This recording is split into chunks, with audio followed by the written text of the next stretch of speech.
Muri Zimbabwe tinokuchingamidzai zvekare kune chimwe chirongwa pano paZim Facebook Secrets and Confessions. Tadzoka zvekare nemamwe messages. Rekedzai tibva tapinda messages edu atadzoka takakubatirai zvakangooma hazvo veduwe. Message yedu yekutanga yakamira sekudai so: hanzi makadi zvenyu mukoma, ndinokumbirawo kuti muge muchindiposterawo nyaya yangu makavika chitupa changu. Ndauya pano ndiine confession yangu iyo yandiinayo, uye zvekare confession yangu mukomanashi yakamira sekudai so: ininiwo ndakanzwira godo best friend yangu mushure mekunge atanga kudanana nemuNigerian. Saka chandainge ndisingazivi ndechekuti iye nemuNigerian wake vainge vakatowirirana. muNigerian uyu ainge akaromba, but zvainge zviri zvinhu zvandainge ndisingatoziviwo kuti muNigerian uyu ainge akaromba. Ndaingoona best friend yangu achiitirwa zvinhu zvikuru, akavakirwa imba muHarare mutown, uye zvekare vabereki vake mukoma vakavakisirwa musha, even though vainge vagara vaine musha wavo wakanaka, but vanhu muvillage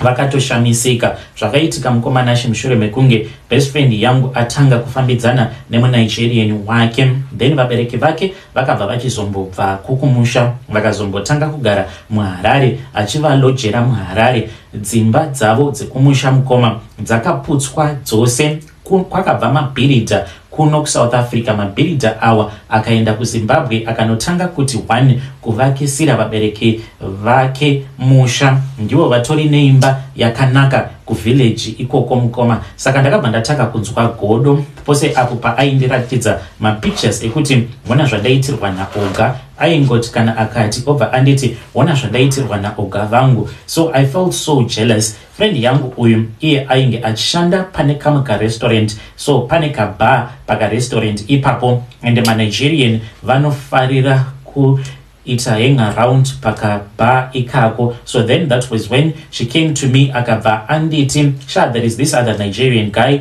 uyu arikuti anondida. So I really do not know kuti ndoita sei nemuNigerian uyu, because arikungoramba achiuya kwandiri achiti anondida, even though if I tell him kuti inini nezvako handidi, I don't want to date a Nigerian. So mukoma ndainge ndichida kumuseka, ndainge ndichida kuti vanhu vange vachizomuseka. Even advice yandakamupa yekuti chingodanana navo oga, ndakazviita semunhu ainge achida kuzoseka, uye zvekare nekuti ange achizosekwa nevanhu kuti anodanana nemuNigerian iye ari muZimbabwean, achashandiswa, achaitiswa zvemadrugs. Saka ndakabva ndamuti iwe chingodanana navo oga ava. Akabva anditi but vanhu vanozoti kudii, kuhama dzangu dzichati kudii kana dzikazonzwa zvinzi tikudanana nemuNigerian? Havazofungi here kuti ndichasungwa ndava kutanga kuitiswa zvemadrugs? Ndikati iwe hazvina kana basa, chingodya mari ngeavo oga ava. So then that was when they started dating. Paya aindiudza zvose, but pane zvimwe izvo zvaainge asingandibudiri pachena zvekuti iye anoshandiswa pamhiko nemuNigerian. Saka ivo vari two vakawirirana. Isu taigozivei vana marwei, taingoona relationship yake ichifaya tisingazivi kuti vanhu vanorariswa nembwa. Fast forward mushure mekunge atengerwa motikari nemuNigerian, ndikabva ndati ini handingambosari oga ava, ndakatanga kuvaitira maactions mukoma, ende ndaita maactions kwete zvekutombonyara. Ndakati ndaenda kumba kwebest friend yangu, because ipapo ainge ava kutogara kune imwe apartment yainge yakanaka kwazvo. Ndaenda kuya mushure mekunge ndamubvunza kuti unani, akanditi oga vari kuno. Then that was when pandakaenda kuya, ndasvikako mukomanashi ndainge ndakaita kuminura zvekuti ndaitonyara kana kutofamba. It is just that ndakangoshandisa hangu Uber. Ndasvika paya best friend yangu akati aenda kubath. That was when apo pandakangosimuka ndikanogara pamakumbo aoga, ndikavakisa, ndikavabatisa sikarudzi yangu. Vakatoshamisika kuti ndainge ndisina kana chipfeko chemukati. Ndikavaudza kuti ndinovada, ndakaita zvekuvazevezera munzeve dzavo. Oga mukoma vakashamisika. Ndakaona murume mukuru achipukuta pahuma ava kudikitira. Vainge vava kuti kana vakanditarisa mukoma vaikachidzwa kana nechikafu chavainge vachidya. Ndakavaitira imwe action yavainge vasina kana kumbotarisira. Nekuda kwekamini kandainge ndakapfeka, best friend yangu akati achibva kutoilet ainge aine kashawo ako kaakandikandira akanditi vasikana varai zvidya zvenyu mukoma ndokubva tatanga kuona zvedu mamuvi paya but ndainge ndatopedza navo oga. So vakabva vachizotanga kutaura neni apo pandakazooneka ndichitori muuber vakanditi I like what you did to me, can I come to your place? Usiku ihwohwo oga vakauya, then that was when we spent the night together. Oga ndakatovaudza kuti ini ndainge ndichida kuti vandichengete semachengetero avo avainge vachiita friend yangu. Vakabva vanditi it is fine my baby, I can take care of you. Ngoma friend yangu akazorwara ndokubva azoenda kumusha. Ngoma Nashi ndakati pandakaendesa friend yangu kumabhazi ndakafara chaizvo ndikati iwe chimboenda kumba ndimbosara ndichidya nyika rutivi naoga vako. Ndainge nditori nenzvimbo dzakawanda idzo dzandainge ndichida kumbosvika kwadziri muno muSouth Africa nekuti kubva zvadainge ndakauya kuno kuSouth basa rainge riri rekungoshandiswa as a maid ndisina kana kwandinoenda. Then that was when oga pavakanditora out for shopping. Hama dzangu ndainge ndisati ndakambopindawo mumashopu anodhura, ndainge ndisina kana tarisiro yekuti ininiwo nezvandiri ndinganzi ndiri munhu achapindawo muistore kutotengerwawo iPhone. I never thought kuti it would happen. Ndatoudza mama vangu paya kuti inini ndava kudanana nemunigerian. Mama vangu vakabva vanditi unomuda here munigerian wako? Ndikabva ndati hongu mama, munigerian wangu ndinomuda, but pane nyaya iripo. Vakanditi inyaya yei mwanangu? Ndikabva ndavati mama nhau iripo ndeyekuti munigerian uyu wandiri kudanana naye iye anodanana nebest friend yangu, so handizivi kuti ndoita sei. Mama vakabva vanditi iwe hazvina kana basa iwe, chingodanana nemunhu wako asi usabatwa chete. Ngoma Nashi ndakaramba ndichingoenderera mberi ndichidanana nemunigerian uyu. Apa ndainge ndisingatozvizivi kuti iye akatoromba, he is a cult member. Nerimwe zuva akazonditora mushure mekunge ati iwe wanyanyisa wadya mari yangu. This was after mama vangu vanditi ndige ndichimukumbira mari. Ndakamukumbira mari akanditi mari yauri kuda yakawanda, ndinokwanisa kukupa but pane zvauri kufanira kuti unge uchizoita. Ndikati I can do anything for you my oga landlord. Mukoma Nashi ndainge ndava kumuti you are my oga landlord, the landlord of my heart. Aiseka zvake kana ndikamuti you are my oga landlord of my heart. Akabva achizonditi ndike ndichizoya kumba kwake. Apa anogara muzimansion ari ega. Ndainge ndava kutozviona ndatova amai chief ndichitopfeka madress aya anopfekwa nevakadzi vekunigeria ndichitonzi amai chief paya, ndichitoendawo kuLagos ndichitonoonawo maactors angu andinofarira emanigerian movie kikiki mukoma kondaigozivei kuti ndiri kutodanana nezimusatanisti chairo. Then that was when pandakabva ndachizosvika kumba kwake. Ndakati mukoma ndakarara huri usiku, ndakavhunduka pandakamuka ndikabva ndaona kuti ndainge ndakakombwa. Mubhedha wainge wakakombwa nevarume vainge vachikwana ivo kuita 6. Inini mukoma pachezvangu ndinotya kurara kana kuti mumba muya mekuti mubhedha unenge uri pakati peroom. Zibhedroom raoga mukoma rakakura imi, kana kuri kunzi kana uri munhu anenge asina mari bedroom iyoyo unokwanisa kutodivhaidha ukaiita maroom kana 3 chaiwo. Rakakura mukoma Nashi. Apa vanogara vari vega oga muzimanishoni ravo. Ndainge ndisingatozvinzwisise but mushure mekunge vandishandisa pamhiko dzavo ndo pandakabva ndachizotanga kunzwisisa kuti oga vanogara vega nekuda kwekuti ivo vakaromba pachezvavo. Mukoma Nashi I woke up ndikabva ndaona kuti tainge takakombwa nevarume 6. Varume ava vainge vakapfeka zvinhu zvitema vose vari 6 kudaro. Varume ava mukoma Nashi vakandibata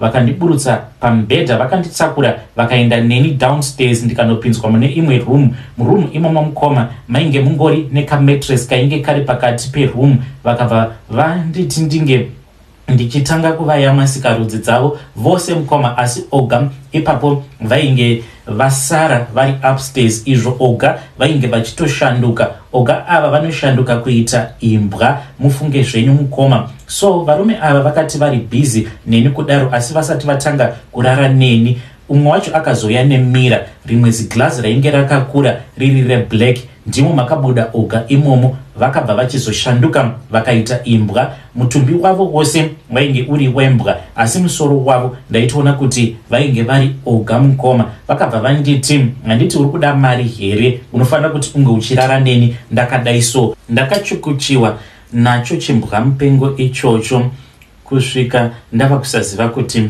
ndiripi. Mangwana acho makuseri chakandinetsa mukoma ndechekuti pandakamuka ndainge ndisiri pamba paOga, but ndakamuka ndikaona kuti ndainge ndiri muroom mangu.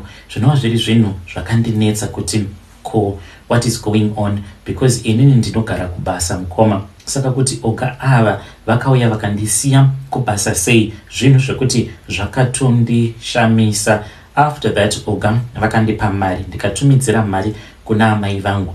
Oga vakabva vachizotanga kundiavoida. Chandainge ndisingazivi ndechekuti friend yangu kuenda kwakaita kumusha achirwara kudaro, ainge aine mvura dzaainge achibuda kuzasi kwake uko. Iye akataura navo Oga akabvuma kuti ange achizova pachibereko chake, nekuti kana vakarara newe vakaita kunge imbwa kudaro vanokuodza chibereko chako. So ndakabva ndachizotanga kurwara, but hazvina kuitika ipapo ndakatombogara pati Oga vainge vasisina hanya neni. Ndikati sezvo vainge vakarara neni, vanhurume ndozvavari, once murume arara newe anobva ashaya hanya newe. Sezvo ndainge ndakapiwa mari, amai vangu vakapiwawo mari, ndikati tinongotangira ipapo. Kana mama vakandisimbisa vakanditi chakakosha ndechekuti akakupa mari yekuti unge uchiwanawo start in life, zvasiyana nekungorarirwa mahara. Ndikabva ndati that is fine.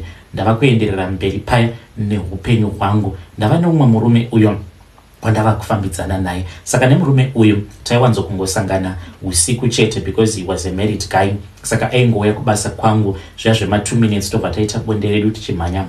Saka tainge tisati takamboita bonde masikati. Saka rimwe zuva akauya varungu vainge vasiko, tava kuita bonde paya. Akabva anditi, iwe wona zviri pachinhu changu. Ngomanashe ndakamuka ndikatarisa sikarudzi yake yainge yakazara zvimanyama zvainge zviri zvegreen, izvo zvairatidza kuti paya paainge achindichukucha ainge achiburitsa zvinyama izvozvo. Ndakashamisika, kana iye akashamisika mukoma. Ndokuparara kwakatoita relationship yedu, because akafungidzira kuti zvimwe kuda ndainge ndiine sick.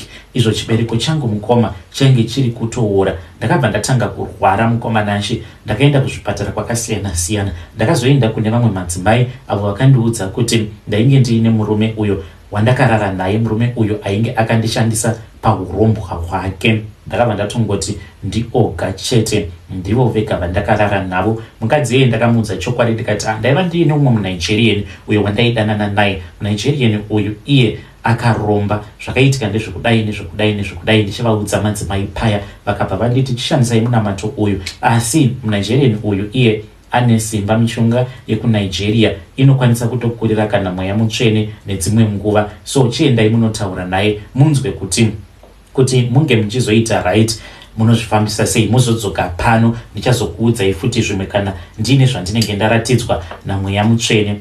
Paya ndataura naOga. Oga, please do not ignore me. I know kuti I had blocked you, but I am happy kuti you did not block me. Oga, please help me. I do not want your money anymore. Ndo message iyo yandakamutumidzira. Akabva anditi, what do you want now? Ndikabva ndati ndainge ndichida kutaura naye. Akabva anditi, okay, it is fine, you can come to my place.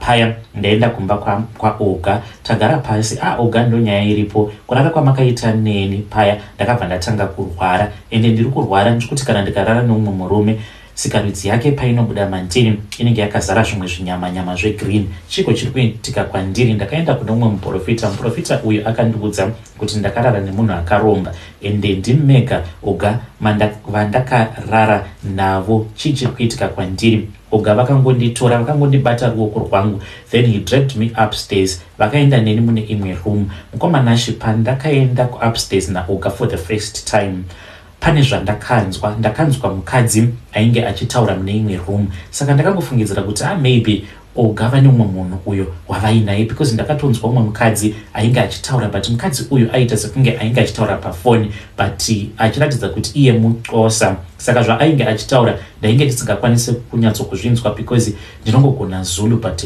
Xhosa handinyatsokuyinzwisisa. Ndakatonzwa sekunge ainge achitaura naamai vake but ndakangonyarara ndikati pano ndavinga Oga kana vaine mukadzi ameno ndezvekwavo, but friend yangu ainge asina kundiudza kuti Oga vane mukadzi. So then that was when patakapinda murumu yemuya mashura ekwane mukoma ndakaona chitunha chemukadzi uyo ainge akaradzikwa pabed akabva anditi this is my late wife. Saka mukadzi uyo iye ndiye wandakashandisa pamarituals angu. Akandiudza Oga kuti paakauya kuno kuSouth Africa akatambudzika but aitambura nemukadzi wake. Hanzi mukadzi uyo ainge achimushandira, ainge aine shop chake chaita zvekutengesa majezi ebhora, bhutsu nezvimwe zvimafake label. Saka aishandirwa nemuSouth African muXhosa iyeye who was also married. Ndokubva vachizotanga kudanana, vachidanana kudaro that was when apo pavakabva vachizozvara vose mwana. Uyo mwana waanoti ndiye waakatanga kushandisa pamarituals. After that akabva achizochekeresa ari mudzimai wacho iyeye. Ndozvandakaudzwa naOga. Chitunha chemukadzi uyoyo mukoma chakatomuka chikatotanga kutofamba but aita sekunge ainge asingandioni. Mukoma ndakangodonha pasi. Pandakazomuka ndakazoona kuti ndainge ndakaradzikwa kuback seat naOga vachidriva vachidzokera neni kubasa kwangu. Vakabva vanditi zvawakaudzwa ndizvozvo ende ndo kuromba kwandakaita. Mukoma nachi ndakangoburuka mumotikari muyamya ndikaenda murumu mangu. Saka Oga vakandinyorera message vakabva vati kwandiri kana uchida tinongoita zvandakaita pafriend yako. Ndikati zvein. Akabva achizonditi friend yangu akabvuma kuti ange achitengesera Oga chibereko chake. Ndakatya ini mukoma kuenda ikoko, asi chibereko changu chakasvika pakuora ndikanoitwa operation. Ndakaitwa operation paChris Hani apa ava rafu yandainge ndichiitwa nemanesi. Muna chamunoziva imi, chibereko changu ndakabviswa, ndakaitwa operation. Ndiyo confession yangu iyo yandiinayo. Kana mukaposta nyaya yangu muzondizivisawo, ndichange ndichizotevererawo ndiri mucomment section. Vedare ndo message iyo yandakatumidzirwa ichibva kuna vahanzvadzi vedu. Zvakangooma hazvo vedu we. Ngatizamei kuti tinge tichitaura navo vahanzvadzi vedu ava mucomment section. Strange things indeed they do happen in this world. Hanzi ndakachiva Oga nekuda kwekuti vainge vavakisira vabereki vebest friend yangu imba. Ndikabva ndati neniwo amai vangu she deserves the same. Vakatanga kudanana naOga vasingazvizivi kuti Oga zvavo vainge vakatoromba. Zvakangooma hazvo vedu we.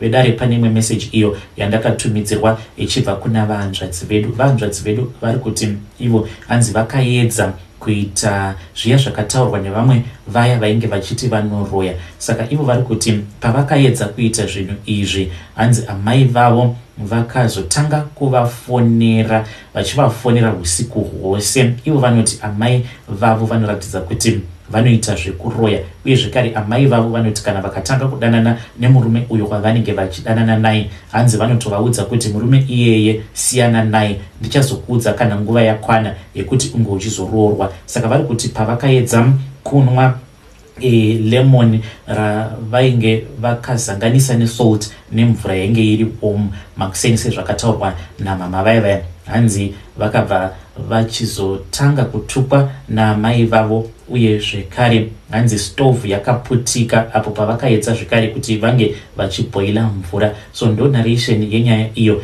yavakanditumidzira. Makamboedzawo here kuita izvo zvakataurwa namama vaya vainge vachiti vainge vachimboita zvekuroya? Vakati kana ukaita izvi varoyi havakwanisi kuzopinda mumba mako. Have you tried it already or not yet? Kana kuri kunzi you have tried it, kana uine zvawakasangana nazvo, you can come to my inbox and you tell me your own side of the story. Hanzi amai vavo vaitovaudza kuti kana ukazviedza futi kuita zvawakaita izvozvo uri kuzofa. Pakaipa. You can bring your voice note kana your confession, then I will share it on our platform. Ngatisanganei zvekare mune zvimwe zvirongwa zvinotevera. If you have not yet subscribed, please subscribe. Also, just write a comment in the comment section. Even kungoti kuri sei, mamuka sei, maswera sei, mukoma nashi. Ngatisanganei zvekare mune zvimwe zvirongwa zvinotevera.